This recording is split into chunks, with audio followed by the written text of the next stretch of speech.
एक प्रश्न विचारला असता तर. संध्याकाळची वेळ होती. खिडकीतून येणारा मंद वारा पडद्यांना हलकेच हलवत होता.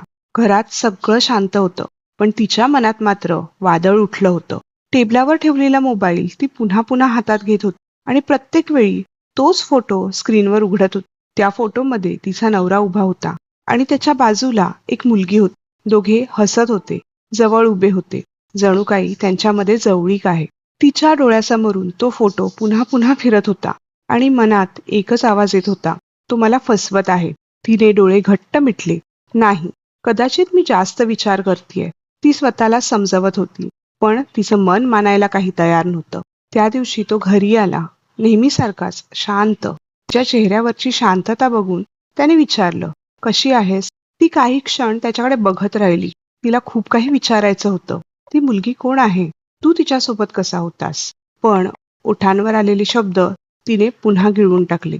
मी ठीक आहे, ती एवढंच म्हणाली. तो काहीतरी सांगायला बसला.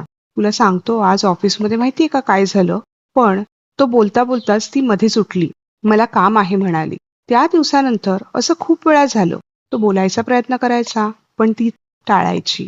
ती विचारायचा विचार करायची, पण इगोमध्ये थांबायची. हळूहळू त्यांच्यातलं बोलणं कमी झालं, हास्य गायब झालं आणि घरात फक्त शांतता उरली. त्याला मात्र अजिबातच कळत नव्हतं हे असं का होतंय.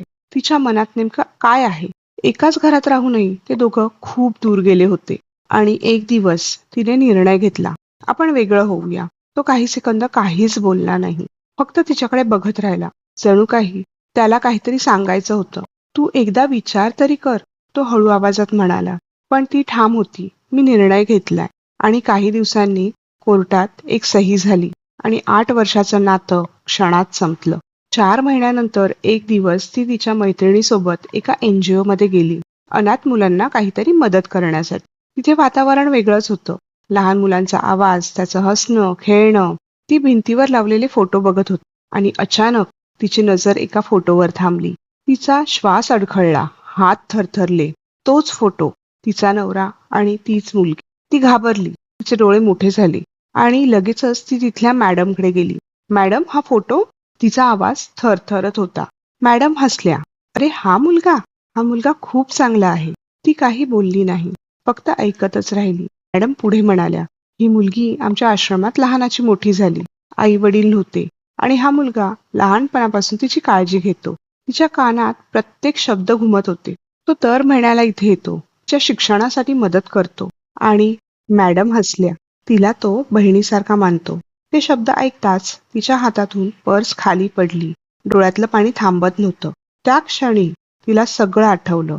त्याचा शांतपणा, त्याचा काहीतरी सांगण्याचा प्रयत्न आणि तिचं न ऐकणं. त्या दिवशी ती घरी आली, रिकाम्या घरात. ती शांतपणे बसली, मोबाईल हातात घेतला, त्याचा नंबर उघडला. बोट कॉलवर गेलं, पण ती थांबली. आता खूप उशीर झाला आहे, तिने स्वतःशीच पुटपुटलं. त्या रात्री ती खूप रडली, कारण तिला फक्त एकच गोष्ट समजली होती. जर तिने एकच प्रश्न विचारला असता, तर तिचं घर आज तुटलं नसतं. मित्रांनो, तुम्हाला जर हा व्हिडिओ आवडला असेल आणि तुम्हाला याच गोष्टीचा पुढचा भाग बघायचा असेल, तर मला कमेंटमध्ये नक्की सांगा.